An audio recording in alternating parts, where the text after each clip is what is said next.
In this video, I will quickly show you how to post to Facebook using make.com to automate your posts. First, go to the make.com website and sign in to your account. After logging in, click Create a New Scenario to create a new automation. Now click the Add Module button and search for Facebook Pages.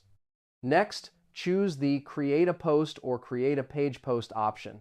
After that, connect your Facebook account by authorizing the access requested by make.com. Now select the page where you want the content to be published.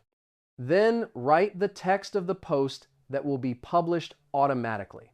If you want, you can also add an image, link, or other elements to the post. After that, click Run Once to test the automation.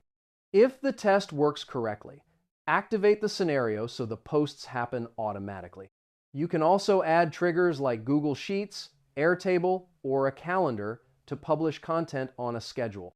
And that's it. Now you know how to post to Facebook using make.com automatically. Save this video so you can check it later if needed.